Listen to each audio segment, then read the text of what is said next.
Welcome back everyone. As most of you know, Apple is probably going to release a ton of new products this year.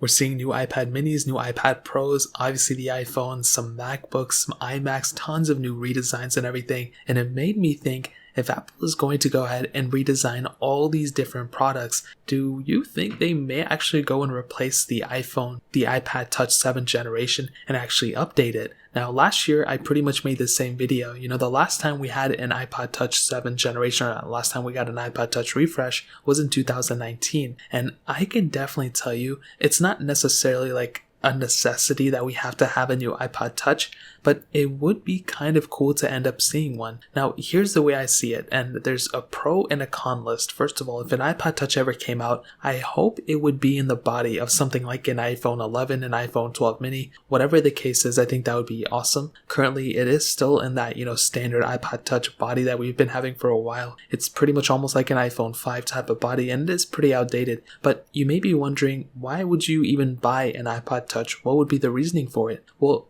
for a lot of people, you'd be surprised. An iPod Touch, a lot of people use as a secondary, iPod just for music streaming and stuff. But more importantly, a lot of developers end up buying iPod Touches, or they end up buying a super cheap iPhone because it's the cheapest product they can go to actually test their own iPhone apps on. Now, if Apple were to keep, consistently using the same iPod Touch 7th generation, you'd be surprised a lot of the apps that people end up developing need to be in that newer body style in order to test thoroughly. And I think personally, Apple would end up making some sort of iPod Touch, or maybe another iPhone that was super cheap in the form factor of like an iPhone 11 or something, or iPhone 12, mostly because of that screen. A lot of these developers don't want to spend all that money on like a super expensive iPhone when they can just go get an iPod Touch and test their apps too. So that was one small little reasoning why I think Apple would end up making an iPod Touch 8th generation. But at the same time, there are also a few cons. One of the biggest cons, in my opinion, that I've seen is that because iPhone prices are getting so cheap, and because these iPod Touch prices have pretty much stayed consistent, there's going to come to a point where Apple can't go that much,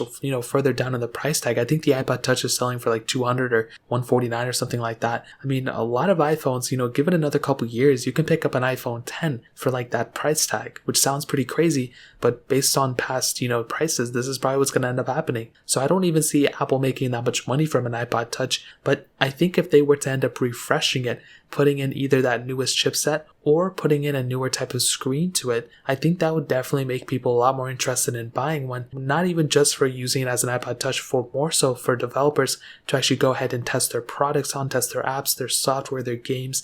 And I think, Apple makes so much money from their app store that I think we could end up seeing some sort of product like this, maybe not in the form of an iPod Touch, but maybe a super cheap iPhone that has that newer type of body style to it. But I think, with the iPod Touch 7th generation, with that Apple A10 Fusion chip inside of it, it has that same chipset as the iPhone 7. So take that as you will. I think that's great, but it will sooner than later be outdated, probably come iOS, 16. Maybe you will get it, maybe you won't. But that's another pretty big deal you're going to have to consider. So that's a quick little update on the iPod Touch 8th generation saga. If you guys have any questions or any exclusive leaks or anything, let me know in the comment section below. Hit the like button, that would mean so much, but definitely hit that subscribe button. Every single subscriber that we get really does count, so it means so much if you guys could hit that. Also check out the other links down in the description as well. My Twitter, my Instagram, my other channels. More importantly, everything else. I love every single one of you guys. Hopefully I'll catch you guys in the next video. Peace out till then.